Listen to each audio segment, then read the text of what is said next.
Olá pessoas, tudo bem? Sejam todas e todos bem-vindos ao nosso canal Cultura Crítica.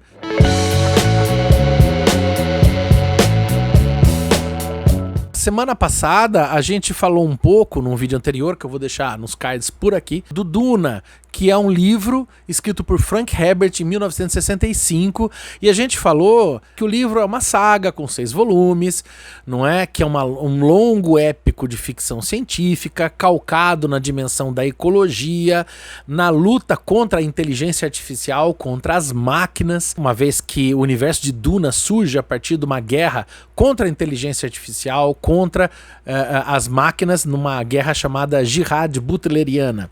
Pois é, eu estava falando no vídeo passado, eu não queria fazer uma sinopse do livro. Eu quero que vocês leiam o livro, eu quero que vocês assistam os filmes. Não quero chegar aqui estragando prazeres. E ali, naquele vídeo, o que eu tentei fazer foi uma resenha crítica. Estava preocupado mais em pensar a dimensão política, ecológica, social, psicodélica de Duna. O que eu quero fazer nesse vídeo é uma outra coisa. Eu tô aqui pra gente falar um pouco do Duna enquanto filme, a filmografia de Duna. A filmografia de Duna não é vasta, mas é muito fecunda e vocês já vão entender isso. Duna foi um grande sucesso e a primeira vez que ela vem a público, ou deveria ter vindo, foi na mão de um sujeito chamado Alejandro Jodorowsky. Alejandro Jodorowsky é um cineasta chileno, um artista chileno, poeta, escritor e tal, e que já tinha produzido um cinema de altíssima qualidade, um cinema surrealista que tinha sido aclamado no México, que tinha sido aclamado na Europa. E o que acontece é que quando chega a década de 70, ele acaba sendo procurado por um importante diretor de cinema chamado Michel Seydoux. E o Seydoux chega pra ele e fala assim: olha, adorei seus filmes, você é genial e eu pago o que você quiser pra você fazer o que você quiser. E na hora, Jodorowsky responde: Duna. O mais legal é que Jodorowsky nunca tinha lido Duna. Ele tinha ouvido falar da narrativa de Duna, do enredo de Duna, por amigos que tinham lido Duna e achavam aquilo espetacular e tinham contado pra ele o que era o filme, ou o que era o livro, ou o que deveria ser o filme. Aí você vai falar: professor, mas de onde você tirou essas ideias? Antes de mais nada, não se esqueça de deixar o seu like, de apertar o sininho, de compartilhar, divulgar o nosso trabalho. Já estamos chegando a 150 inscritos, vamos logo chegar a 200, a 250, 250 mil. Certo? Então, e tem um documentário que saiu em 2013, muito interessante, chamado Jodorowsky Dune, né? A Duna do diretor Jodorowsky. Jodorowsky, encantado com a narrativa de Duna e com a possibilidade de transformar aquela literatura na psicodelia que ele almejava, ele ganha esse financiamento do Seydoux, né? E ambos partem numa jornada de buscar aquilo que Jodorowsky chamou de guerreiros espirituais. Os guerreiros espirituais seriam os atores, os artistas que trabalhariam em Duna para fazer essa mega produção que a ela tinha sido prometido mundos e fundos e um dinheiro aviltante para que fosse produzida. Jodorowsky, nas suas próprias palavras, pretendia criar um cinema que gerasse no seu espectador o efeito das drogas psicodélicas, como o LSD, né, como a própria marihuana, e pudesse levar as pessoas, né, num estado lisérgico e psicodélico que aumentasse a sua inteligência e a sua compreensão do universo. É interessante que o que Jodorowsky buscava com o seu cinema era produzir um efeito que seria o efeito do Spice Melange, né, nos seus espectadores. Interessante que até para trilhas sonoras ele fazia coisas muito poderosas. Jodorowsky queria que diferentes núcleos narrativos tivessem diferentes trilhas sonoras. Então ele chamou para fazer a trilha sonora da casa dos Atreides, né, de Leto Atreides, Jessica e Paul Atreides. Ele chamou nada mais nada menos que a banda Pink Floyd, que topou, né, fazer a trilha sonora dos Atreides. Também chamou a banda francesa de rock mais pesado da época, chamada Magma. Mas não para por aí, ele foi muito além. Ele chama o Duke Leto, para fazer o Duke Leto Atreides, ele chama David Carradine. Ele chama para fazer o Vladimir Harkonnen, Orson Welles. O Imperador Shaddam IV ninguém mais e ninguém menos que Salvador Dalí, né? Para fazer a Princesa Irulan, a atriz modelo Amanda Lear, que era uma das modelos mais bem pagas da época e era chamada musa de Salvador Dalí. Ele também chama Alain Delon para fazer o papel de Duncan Idaho, né? E para fazer o papel de Feyd-Rautha, que quem tá vendo o filme do Villeneuve ainda não conheceu, porque o Feyd vai aparecer, para aparecer na segunda etapa, né, da segunda parte do filme do Villeneuve. Mas para Feyd-Rautha, né, ele chama ninguém mais, ninguém menos que Mick Jagger. O que, bom, isso não vai ser inusitado, uma vez que a gente vai ver daqui a pouquinho que outro cantor muito famoso fez um outro Duna e fez algum sucesso na época. O projeto de Jodorowsky é um projeto muito pretensioso. Era um projeto grandioso. A ideia da filmagem seria em torno de 14 horas de filme. Não é que Jodorowsky não estava preparado para Hollywood, mas é que Hollywood não estava preparado para Jodorowsky. E o que vai acontecer? Um dos mais importantes guerreiros espirituais que vão se juntar ao time é o Gihar, quadrinista, também chamado que assinava pelo pseudônimo de Moebius. E o Jodorowsky, conhecendo o trabalho do quadrinista Moebius, vai convidá-lo para o trabalho. Moebius vai aceitar. E o que ele vai fazer? Ele vai chegar assim para o Moebius e vai falar: Moebius, eu quero que você seja a minha câmera. Isso quem vê o documentário do Jodorowsky vai ouvir ele falando isso lá. Eu quero que você seja a minha câmera.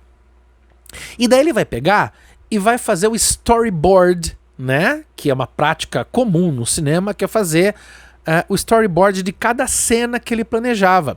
E o que vai acontecer? O Moebius, segundo o próprio Jodorowsky, desenhava muito rápido. Então ele ia contando, ele ia desenhando. E aquilo foi formando um calhamaço gigantesco, né, de storyboard que compunha o roteiro do filme grandiosíssimo de Jodorowsky, Duna. Bom, não só o Moebius e o Hans-Rudi Giger, que também vai ser um designer muito importante, e também vai chamar o Dan O'Bann dos efeitos especiais. Bom, esses nomes vocês conhecem sem talvez conhecer os nomes especificamente. A gente vai chegar. O que vai acontecer? O que vai acontecer é que a proposta era muito gigantesca, os gastos eram enormes e a possibilidade de filmagem era muito difícil. Exigia uma cuidade de efeitos visuais que a época não estava preparada. Não havia, por exemplo, a computação gráfica como nós temos hoje, capaz de dar conta do projeto grandiosíssimo do Jodorowsky. Então, quando chega 1976, esse projeto ele vem a cabo, ele é cortado, nenhum estúdio de Hollywood decide finalizar, porque o projeto ficou na pré-produção. Só que esse projeto ele gerou um patrimônio gigantesco para a ficção científica. Quando Jodorowsky, juntamente com Moebius, se juntam, acaba sendo produzido um calhamaço gigante de história em quadrinho. Não é exatamente história em quadrinho, né? É o storyboard que forma a história do Duna, do Jodorowsky. É um calhamaço gigantesco. É algo desse tamanho, assim, algo enorme, desse tamanho e dessa espessura, certamente mais de 1000 páginas. E muito bem encadernado, com uma capa muito bem feita, e isso acabou se tornando um portfólio e que o Jodorowsky ia de estúdio em estúdio buscando financiamento e conseguindo apenas um não. O problema é que cada estúdio acabou ficando com um storyboard desse. E esse storyboard vai se tornar uma espécie de grande bíblia de consulta para muitas das ficções científicas que surgiram depois. Então, por exemplo, muitas das cenas que vocês veem em Star Wars, que elas são derivadas do planejamento em storyboard de Moebius e Jodorowsky, né? Que estavam lá nesse grande caderno. Não é à toa que Dan O'Bann, dos efeitos especiais, vai sair do projeto que acabou falindo de Jodorowsky e vai ser o produtor de efeitos visuais de Star Wars. Assim como depois você vai ver que o Hans Giger, que era aquele que fazia arte visual sombria dos Harkonnen, vai acabar indo para a produção de Alien, o Oitavo Passageiro. E se você acha clássica a figura dos monstros Alien, saibam que eles vêm do artista plástico, do designer Giger, e o designer Giger desenvolve essa estética a partir da obra Duna, lida por Jodorowsky, ou lida ao modo de Jodorowsky por ele, né, para produzir a arte dos Harkonnen, né? E não só isso, o próprio Jodorowsky, frustrado depois com a negativa dos estúdios, vai falar, bom, eu preciso dar conta, eu preciso externalizar essa obra genial, essa experiência que eu tô tendo e que eu tô criando com Moebius. Então o que ele faz? Vamos colocar em história em quadrinho. E é por isso que vocês veem essa história em quadrinho aqui. Esse é o Incal.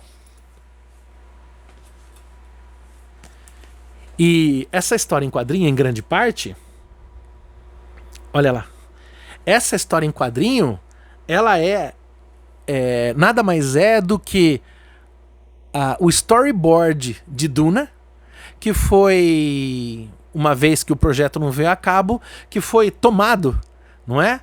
Pelo Jodorowsky e Moebius, que haviam feito storyboard, e adaptado para essa história em quadrinhos, né? Criando uma outra narrativa. Olha lá, muito interessante, né? Igualmente psicodélica, né? Com cenas de erotismo intenso, de muita criatividade, né?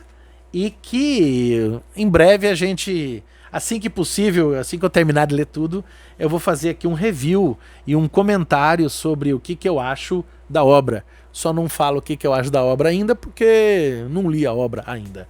Mas tá aqui.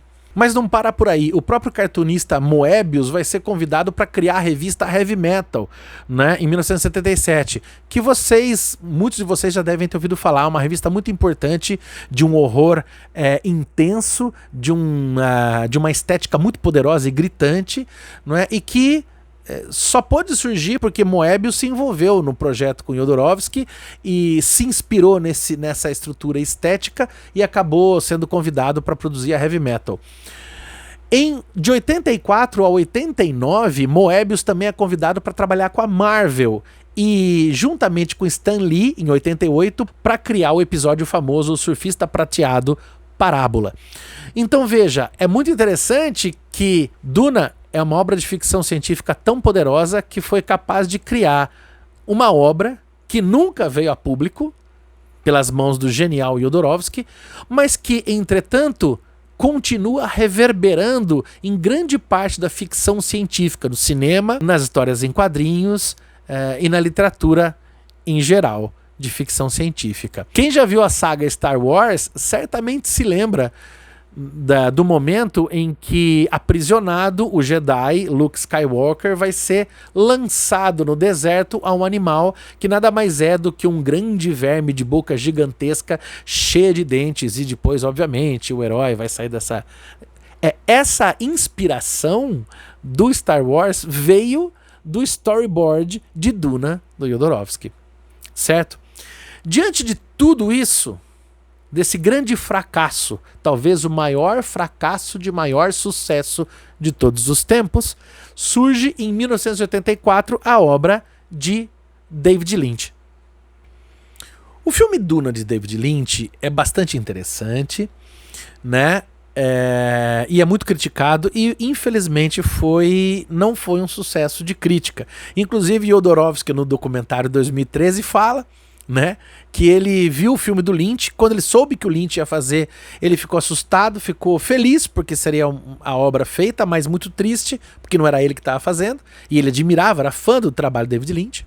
Só que com muita dificuldade Jodorowsky conseguiu ir ao cinema, né, em meio àquela sensação de inveja, de dor e ao mesmo tempo de felicidade, para ver o filme do David Lynch, e teve uma reação, segundo ele, muito humana, que é comemorar o fracasso que seria o filme do David Lynch, né? Particularmente, o filme Duna foi ele, de 84, do David Lynch, foi ele que me apresentou a obra, a partir dele que eu olho a obra do romance de Frank Herbert e o que eu assisto de Duna hoje. Eu acho que há muita má vontade com a obra do David Lynch na crítica, inclusive do próprio David Lynch, que afirma que não suporta, que não gosta da sua obra.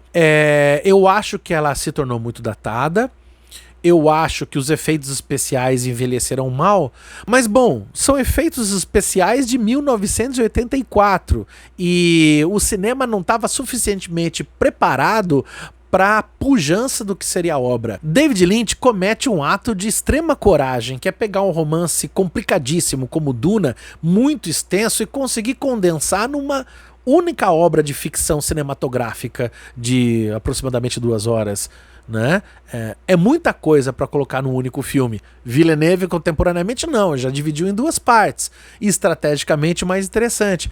Então eu acho que o David Lynch pegou o filme Duna para fazer mediante, depois de décadas já, do insucesso do filme de Jodorowsky.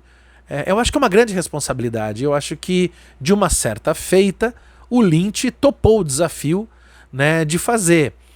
Tanto que ele tem vários méritos, como por exemplo o fato da trilha sonora que foi composta por Brian Eno, né, um importante produtor musical da década de 80, e também pelo Toto, que é uma banda de rock progressivo bastante importante da década de 80. A trilha sonora é muito bonita, muito marcante, vale a pena conhecer. Alguns detalhes da Duna do David Lynch que são muito expressivos dele também, como por exemplo o fato da arma sonora. Quando você vai para o filme do David Lynch, ali existem armas, né, armas que são desenvolvidas pelo Atreides e que Paul Muad'Dib acaba levando para o povo do deserto, que são armas que funcionam a partir da amplificação do sensor de voz, que fica aqui num colar à garganta, que transmite para uma espécie de pistola, e diante de alguns mantras,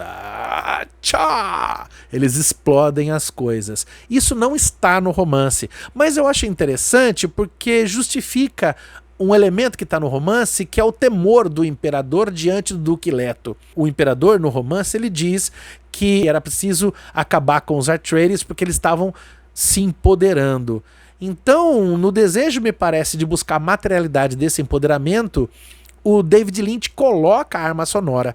E a arma sonora tem um contexto de criação, uma vez que a ideia da sonoridade, da ideia do mantra, do poder da voz, é um poder que circula entre as Bene Gesserit, que são as mulheres, né, mais poderosas de todo o sistema, de todos os sistemas, e que tem essa possibilidade de comandar, de matar pelo poder mântrico da voz. O David Lynch desloca essa ideia, transformando o que seria uma habilidade quase que mágica numa habilidade psicofísica material.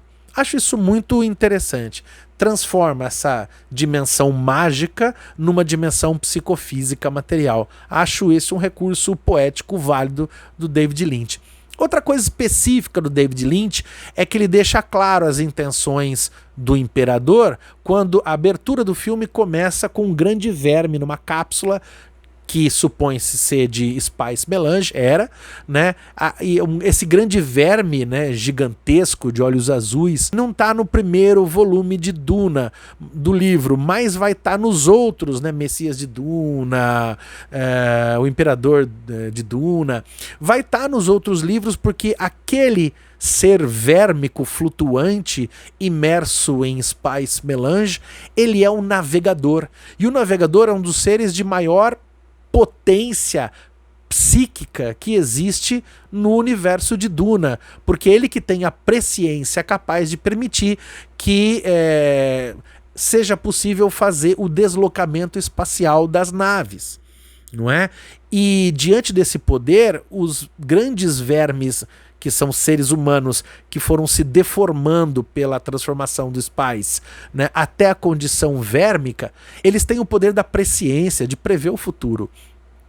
Então, o que faz, no desejo de deixar a narrativa mais simples, porque A narrativa do romance Duna, ela é muito aberta, ela é muito cheia de intervalos, ela é muito intervalar, ela é muito lacunar. Você começa a ler as primeiras 100 páginas de Duna e você tem que fazer um esforço para entender em que universo você está entrando. Então David Lynch, eu acredito, ele já trouxe o navegador, imagino que foi por isso, justamente para trazer um elemento que explicasse um pouco mais a trama, para ficar claro do porquê o imperador, que é mais poderoso do que o Duque Leto Atreides, queria tanto a morte dos Atreides, né? Então ele coloca a máquina sonora, a arma sonora, e ele coloca um navegador em forma de verme, que é justamente para conseguir dar pro espectador uma dimensão desse universo sem deixá-lo tão lacunar.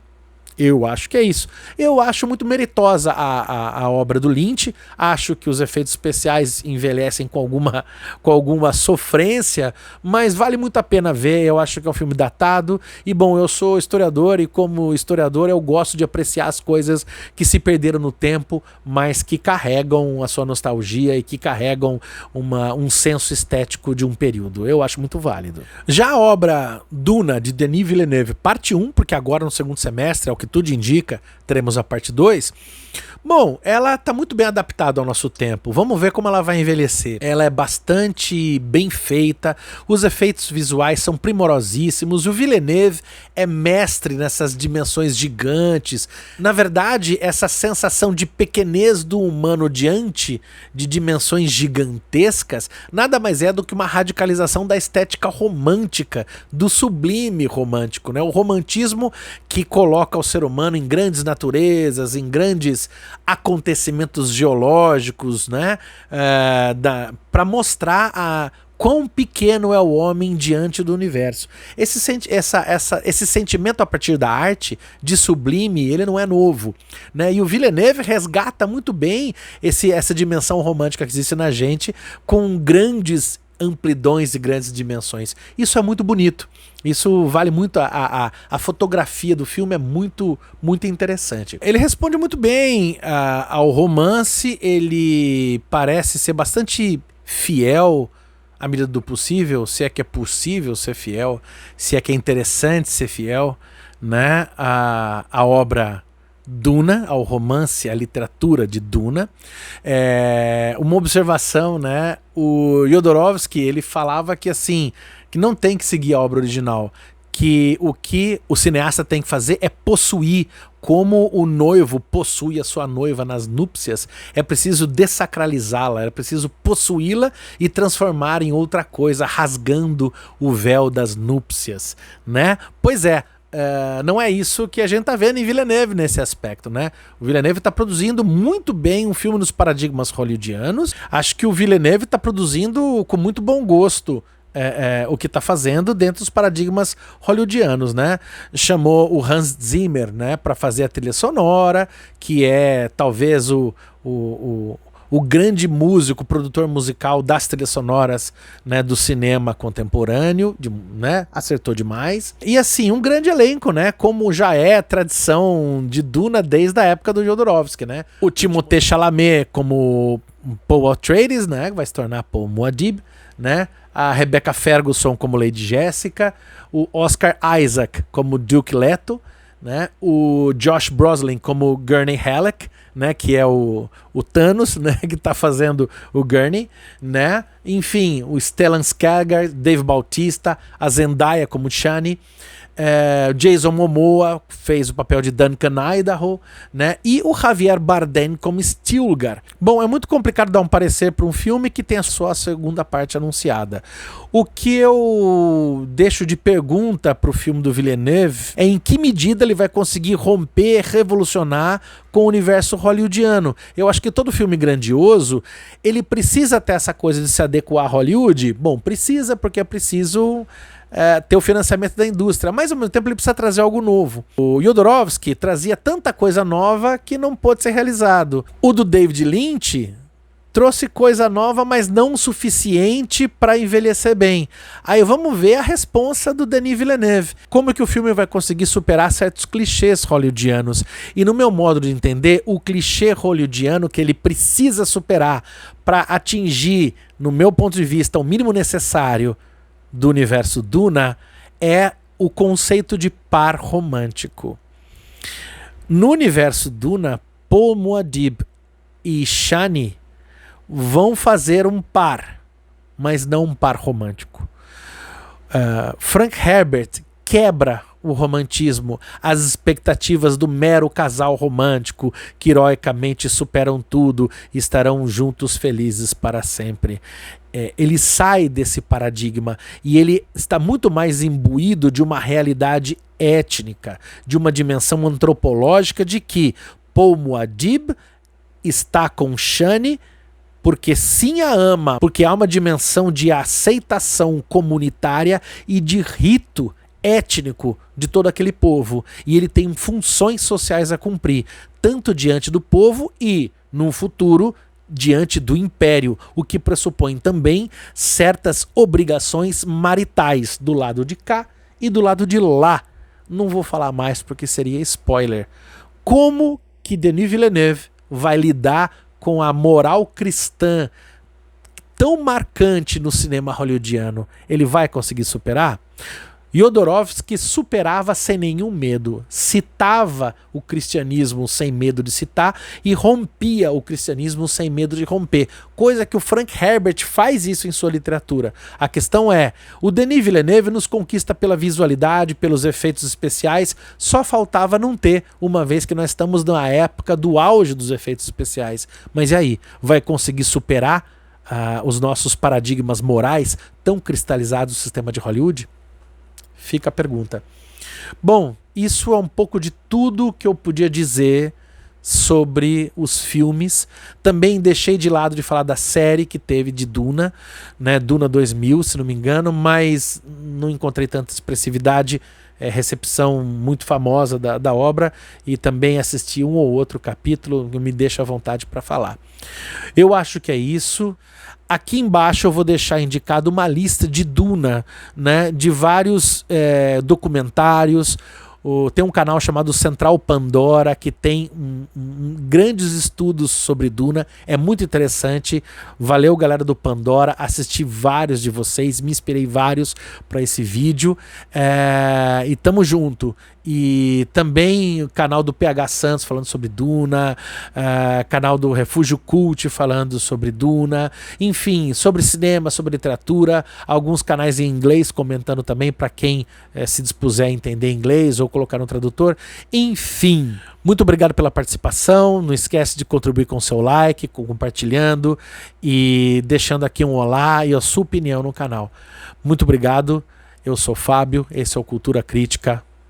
Valeu.